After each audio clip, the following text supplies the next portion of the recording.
welcome to tonight's collective members information and briefing session. I've got apologies from Councillor Stock, Johns, Meyer, Murdoch and Lafleur.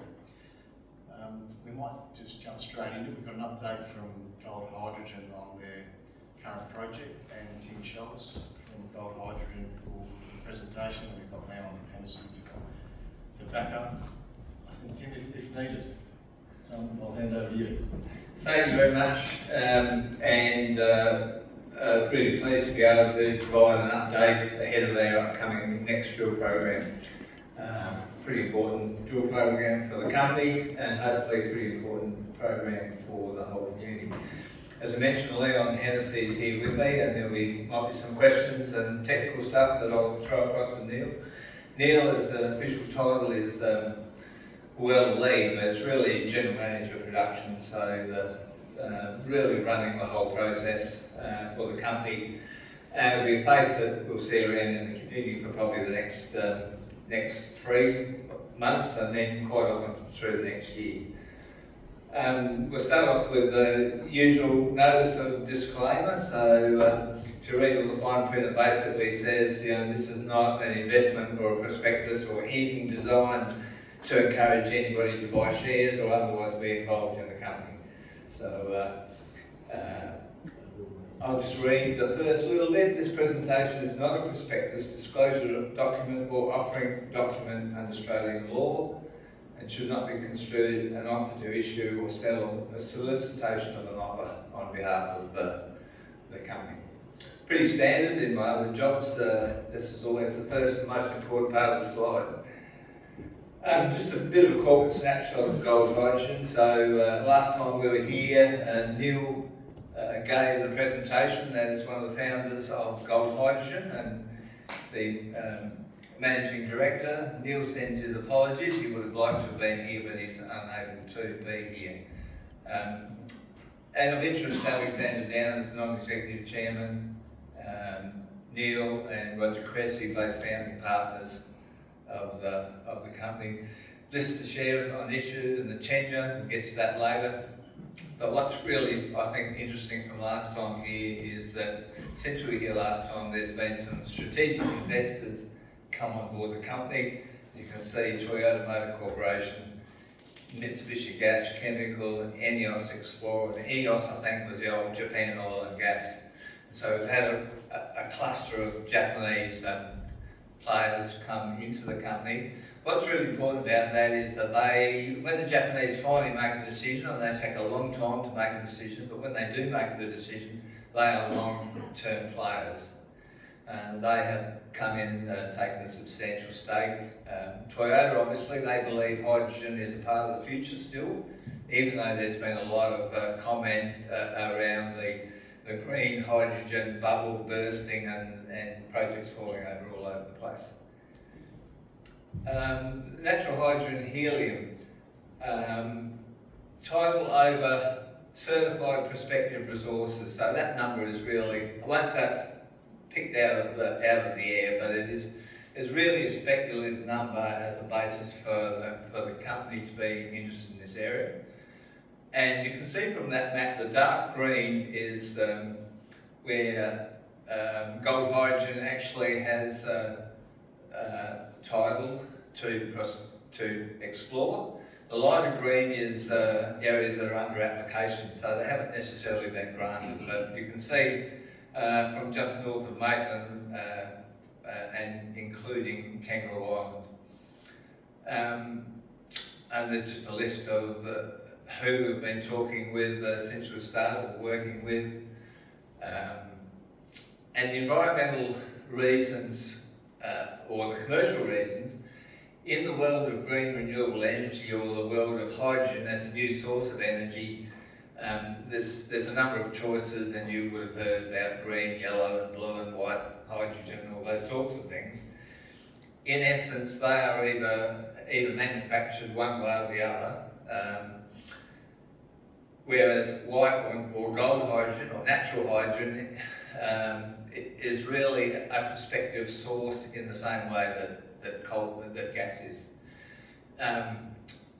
it's really come to the fore probably over the last 5 or 6 years with a lot of research, but still at a very early stage of assessment and understanding whether it exists and if it exists in commercial quantities.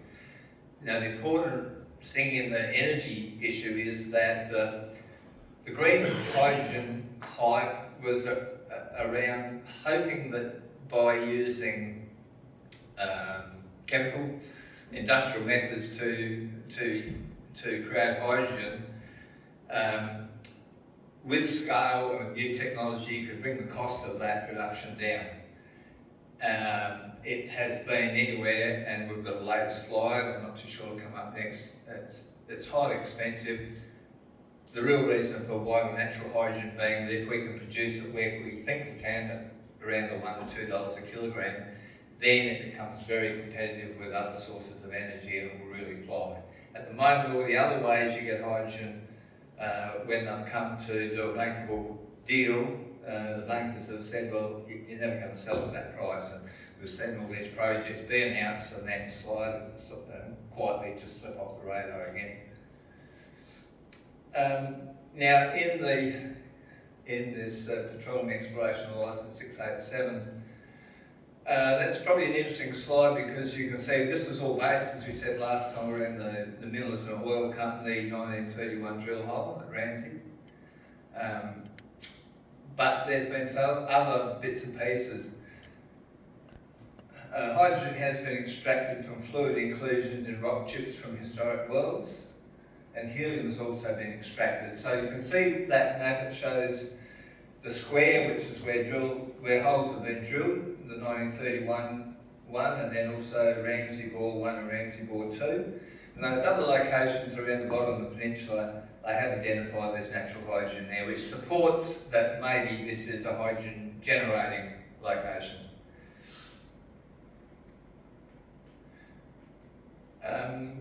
Globally, worldwide, even though we've probably seen more projects disappear than anything else, this is what the industry globally, what the energy industry globally, these are the sort of numbers they're talking.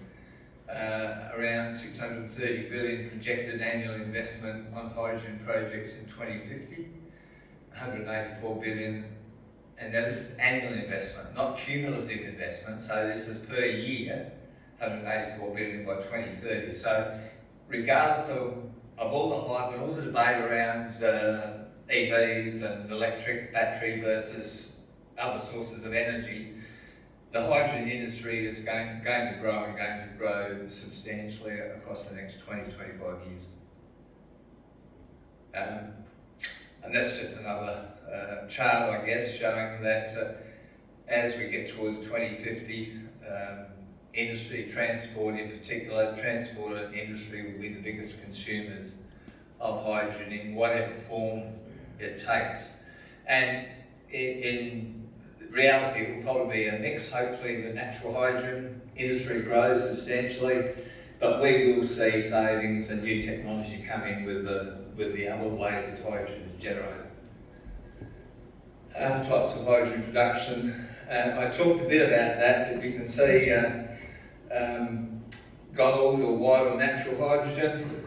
Production cost around $1 a kilo, we think. Even if that was doubled, it would still be a very commercial way to produce hydrogen as compared to green hydrogen, which is the stuff produced essentially by electrolysis. So requiring generally lots of electricity that has no carbon atom connected to the electricity. So that's either by solar or wind. And they're still talking $6 to $25 a kilogram, or 4 to 23, depending on which electrolyser, which process they actually use.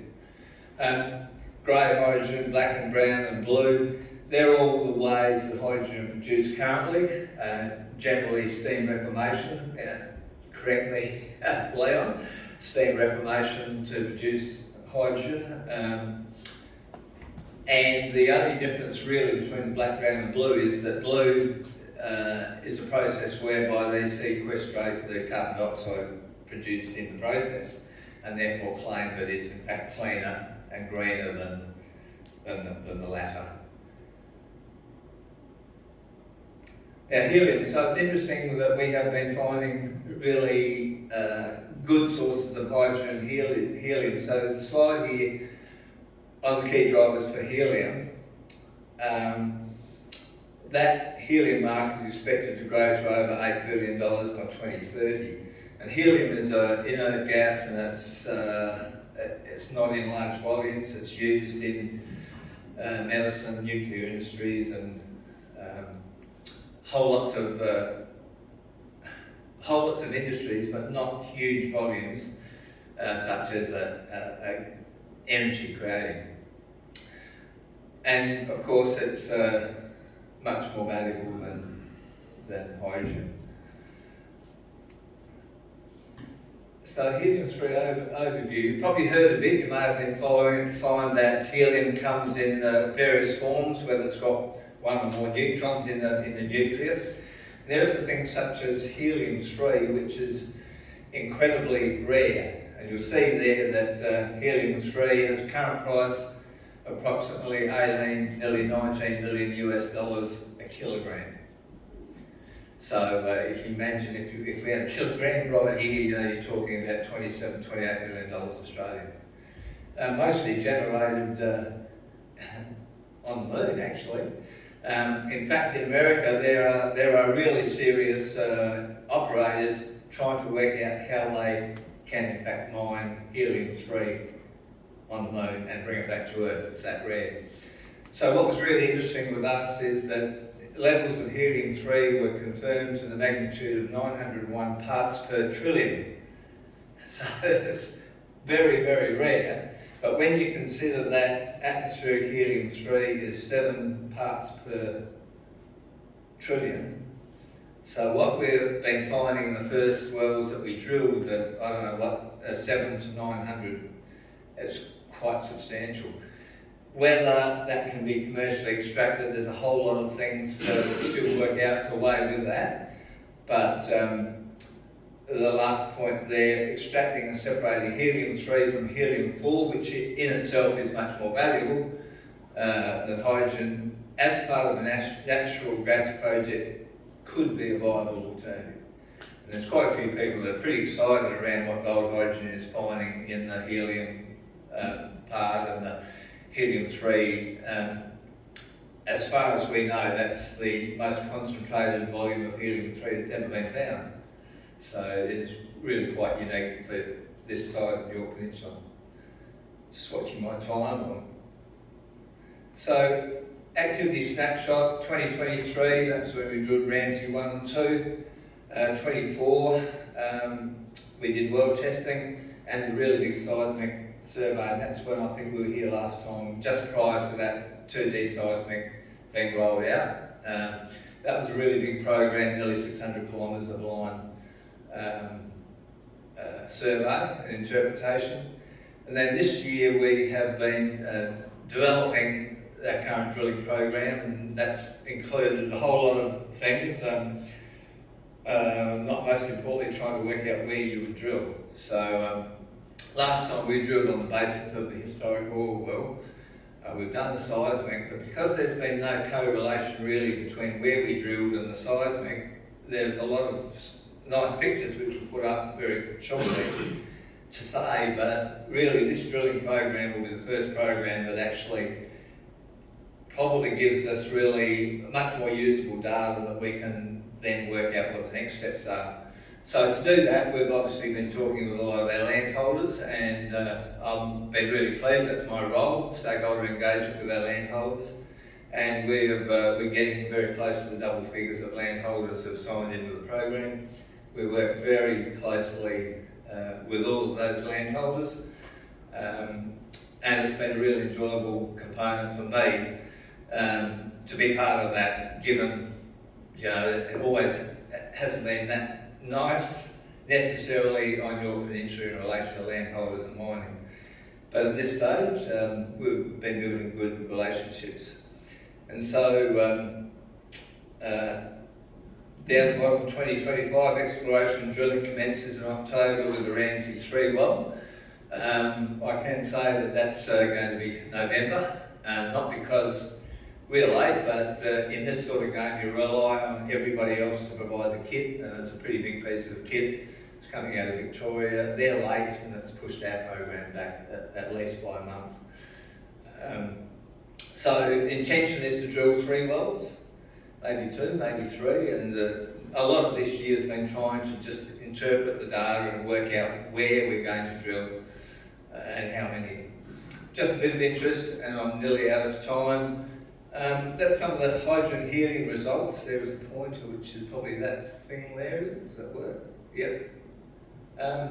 This is down the profile from top to bottom, and you can. And this is the sorts of geology we're drilling through, and you can see in Ramsay 2, for instance, the hydrogen's found in this area, but even spikes right down the bottom. But the helium is all pretty much found right down the bottom, which is into the basement. And so the theory is that helium is in fact generated in the basement and then percolates up. The theory around hydrogen, maybe it's a mixture of a bit of latent radioactivity, maybe it's a chemical reaction between salt water and the ironstone in the stones. Still to be proven one way or the other, and probably a lot more work to go, but you can see that we are getting both gases in the formations on Lower York Peninsula, which is pretty exciting.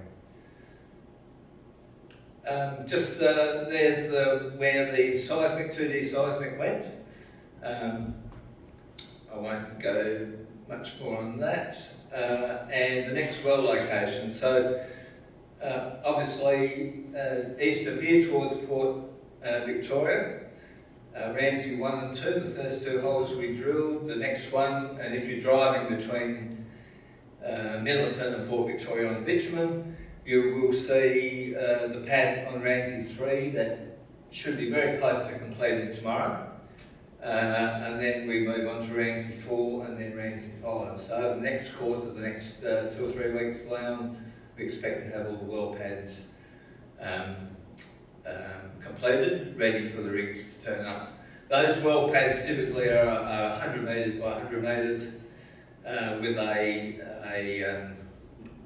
hard stand effectively of about 60 by 60 metres that the rig will sit on. When we're operating, they'll operate 24 hours a day, 7 days a week for the duration, and it will become very obvious in the community, particularly with Ramsay 3, that something's happening.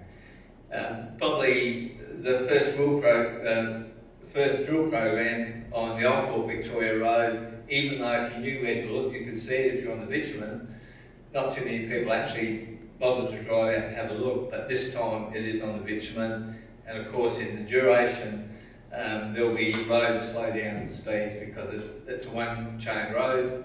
The entry is there, so there'll be road speed restrictions for the duration of that drill program for safety reasons. And you can see Ramsay 7 there. We actually have Ramsay 8 and Ramsay 9, so in the longer extended program, that's where, depending on the results, that's where we're looking to go. This is the sort of stuff that the geos have to try to contend with, and given that there's, we didn't have that detail for Ramsay 1 and 2, if I can find the pointer there. So here's Ramsay 3. We'll go through the seismic that they're aware of, and then they'll be able to interpret much better what they're seeing. So into the basement is, if I called it granite, I might be wrong, I'm not too sure, but you have weathered granite and then granite, which forms the basement. And then you have all the formations above, and there are a lot of fractures, so the ground moves up and down across the landscape from west to east. Next steps. So we drill, we test, we look at where the next moves are, and if in fact the results are what the company certainly hopes they are, then there's the potential for a pilot project. In other words, if we can create, or if there is enough product there that it can be harvested effectively, even if it's a small pilot project. That's the next step move down into commercialisation. What that exactly looks like, we actually don't know. It's a matter of step by step and taking it as it comes. But just one of the options that is a real option, but maybe a long way off in the future, still not known, is that there's real importance for special fuels. Ammonia's sort of gone off the radar at the moment. We have e-fuels and you have green methanol. And green methanol is a process that uses biomass in conjunction with hydrogen. And of course, that then straight out, I'm a farmer by trade, and so I started away thinking, well, agriculture produces a lot of biomass. Who knows what the future may hold on your peninsula with regard to that. That's a key team. Neil, 2 chief geologists, technical officer, and a geological advisor. Sorry, I'll go back one. As we've talked about, the board of directors. And just a bit of further technical information. I won't bother you around that. It's about volumes. But I want to finish up on this one, which sort of is a setting of really the rock that we're sitting above now. And you can see that it's all over the place. There are slides and slips and falls. And we're talking Ramsay 1 around here, I think Ramsay 7 here, and that's potentially a Ramsay 9, and you can see that's quite deep. These are much more shallow. But that's the picture that's starting to be drawn of what we're sitting on the top of your peninsula. Still a lot of more research and understanding, and the drilling will go a long way towards that. I might say that this program, and jump in, Leon, if you choose to, this program we're looking at about 34 bodies, are we, as a peak? Yeah, about 34, maybe up to 38 people on the project on any one day. Yep. Day or night, yeah. So, and we're using local service providers wherever it is possible, including all our civils, and obviously our accommodation and food, and anything that can be purchased locally will be purchased locally and ongoing. And you'll expect to see that the activity, while the drill program is a big activity, as we start to interpret the results of that, probably much more activity next year than we probably saw this year. So with that, open to any questions quickly. I'm happy to stay. I know you've got a meeting, you've got a meeting in camera for a bit. I'm happy to stay. If anybody wants to talk to me after, I'll go to the pub and have some lunch. But if there are any questions there, there's me, or particularly to Leon, happy to take them. Any questions, councillors? I think we're all good. Tim, thank you for the update, and Leon, thank you for your time. Greatly appreciate it.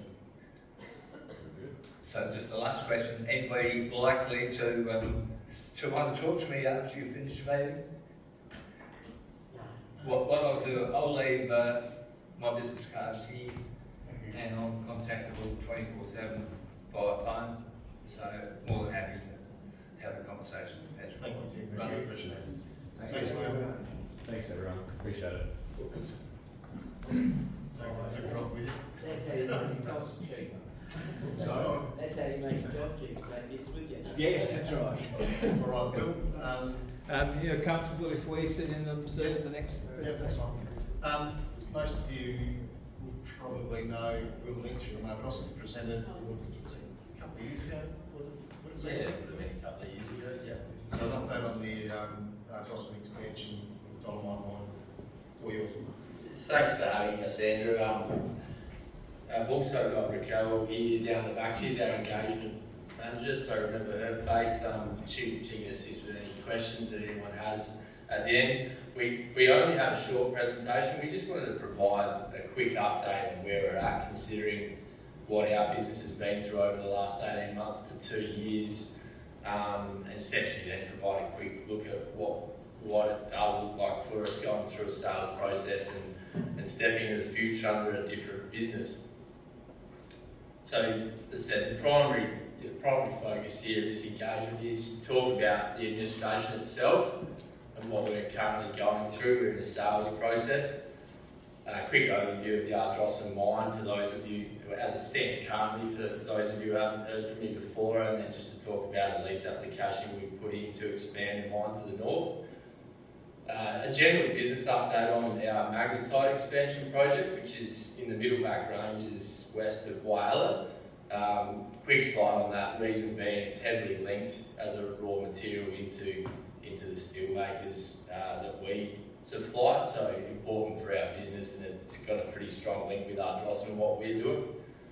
And just any questions that anyone has, anything, any feedback, anything that anyone wants us to take away for the session. So firstly, the administration, February 19th, well publicised, the government's put One Steel Manufacturing into administration, which is a legal entity that GFG Alliance, a global trading house, control. What that included was the Middleback Ranges, currently operating Iron Knob, Southern Middleback Range and Iron Barrow, or at the time we were operating those three mines in the Middlebacks. It also includes Ardrossan and the Whyalla Steelworks, and now also the Whyalla Port, which is now under One Steel Manufacturing as well after the legal matters have been worked through.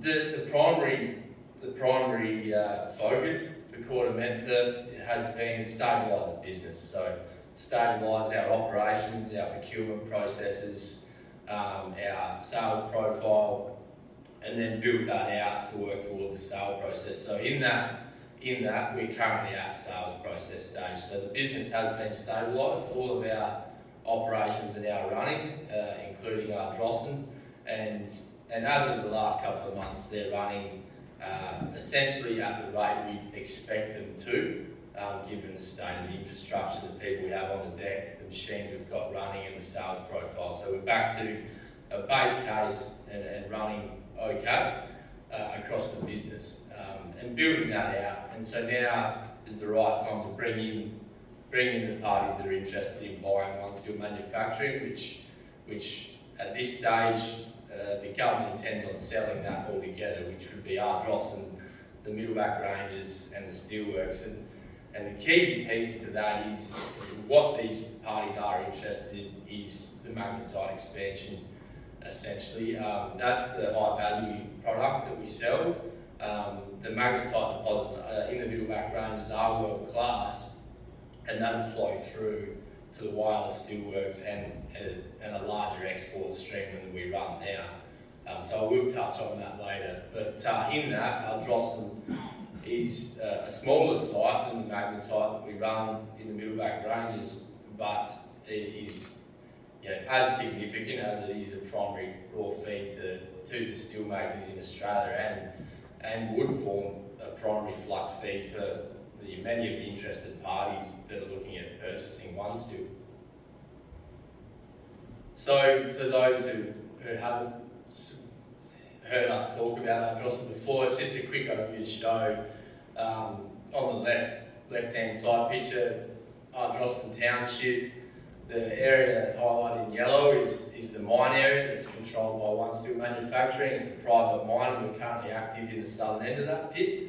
That's where all our primary feed's coming from at the moment. So drill and blast, load and haul, and then a fixed plant, which is on the right-hand side there, and it's in amongst the Bungie, formerly Viterra silos there. So that fixed plant direct feeds the bulk loading plant, which is the T-port in Ardrossan.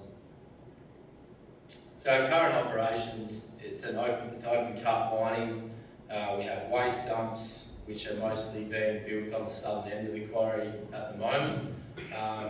There's a new waste dump being built, which links into the southern end of the quarry, into the old BHP dumps, which are on the eastern side, the ones that you can see from the highway as you drive past the quarry. We do have the ability to do mobile crushing and screening in the private mine, either in the pit or in the surrounding area. We're currently not doing that. We're just running our fixed plant, which is down at the bulk loading plant next to the water there. Going forward, we've got minor alterations to the current waste rock dumps. And at the moment, our focus has been with the last pepper submission we did, which is our licence to operate, I guess improved alignment to current standards with the way we're building our waste rock dumps and stockpiles and the way we're progressively rehabilitating those. So our future operations, which we've touched on a couple of years ago, and had lost some momentum there just due to the state of the business under GFG, but then since the administration been able to pick that work up, the plan is essentially to mine a pit to the north of our current pit, back towards Silo Road, and back towards the Ardrossan Township. And what that does for us is increase our operational horizon by about 100 years, essentially. So, you know, it shores up the primary metallurgical flux supply for the Australian industry alone and into Southeast Asia for potential markets for over 100 years. And so, I think it was September 9th, it might be here somewhere, the 11th, of September, we submitted a mining lease application, which will then flow through to a pepper update that we're currently working on, to hopefully submit by the end of the year to then have that mining area shored up as far as our environmental licence to operate goes, to hopefully allow us to be digging in there by mid next year, all going well. The part to that, so this slide here is a better visual. It shows what that northern expansion actually does as a visual. Essentially, we cut back the pit from the current north wall, and that pink area that flows back through to the north towards Silo Road. That's how we look at the end of the mine life in about 100 years. We'd start from the north wall and cut back progressively on top, so that forms our feed supply. Waste rock dumps are built off the current lookout, the tourist lookout, if anyone's familiar with that, and we progressively rehabilitate that. And the idea there is to create a better end landform in terms of how it looks. Those BHP era dumps do stand out a bit. We would blend that through and rehabilitate as we go. The rest of that waste rock from that part of the mine area would end up being tipped back into the current pit as infill. A little bit about our magnetite expansion. We've just received approval and started working on our magnetite expansion. Important to that is that it takes our high value product in terms of mining in one steel is magnetite concentrate. We export it, but importantly it forms the primary raw iron feed for our steelworks in Whyalla. And so the two key components to that being the metallurgical flux from Ardrossan and the magnetite concentrate from the Middleback Ranges. And so to make that work and to expand that, we've gone through this approval process and now we're executing that mine plan. And that takes our magnetite mining in the Middleback Ranges, specifically Southern Middleback Range, which is on between Whyalla and Cow on the Eyre Peninsula out to 2037. And then ultimately we have a stage plan to expand that out to the mid-2040s at this stage and beyond, with further studies that we're doing at the moment. So that expansion, the current pit we mine magnetite from the Middleback Ranges is called Iron Magnet. We essentially cut that back to the north, so the image on the right, the top right, is magnetite stage E, or magnetite pit stage E. We're actually looking west there towards Kimber in that photo. So we cut the north wall back and actually mine through to a historic pit called the Duchess. And so hence the name, the Duchess South deposit. The idea is we mine that ridge out in the photo on the bottom right hand side. And as we get to depth, the grey material sort of on the bottom right, we're into the magnetite. A part of that process we're going through now is we upgrade the existing plant to be able to produce the magnetite concentrate that we do now, but raw feed being high silica magnetite. So that's the work that we're doing now. That'll involve dry magnetic separation and a flotation circuit.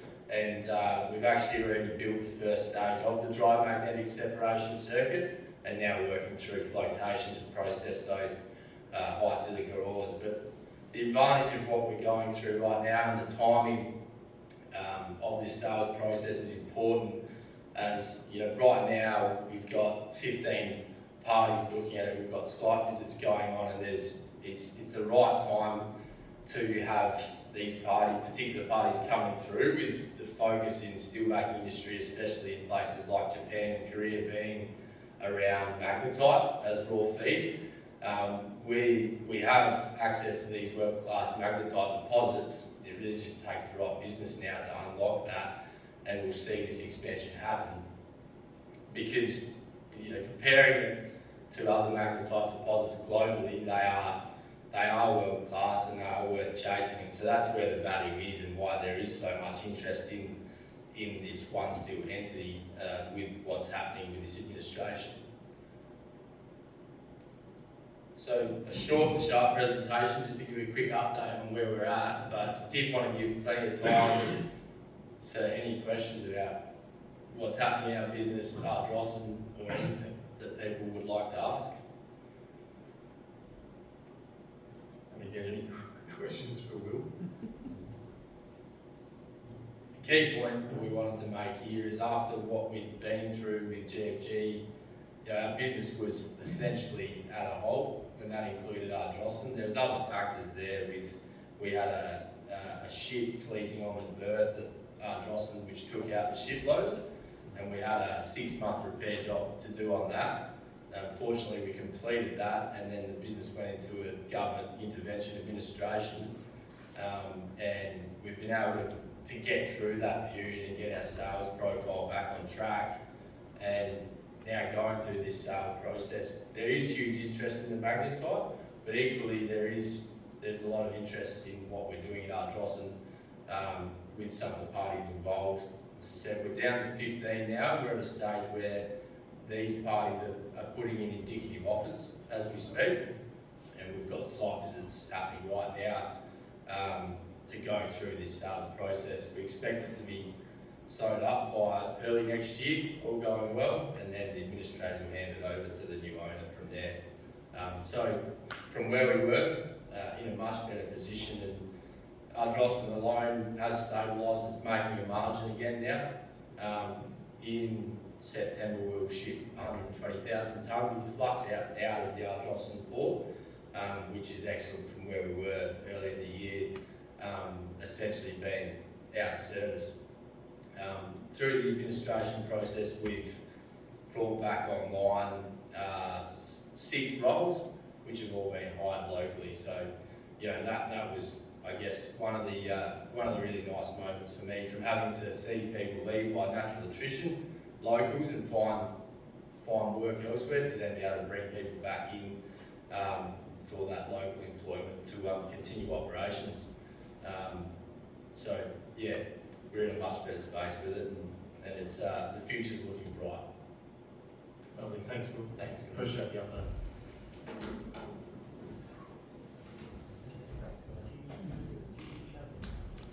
Right, well thank you, Gallagher. We're now moving into KPMG organisational review, which is a confidential item, so I'll just ask if the chamber, please.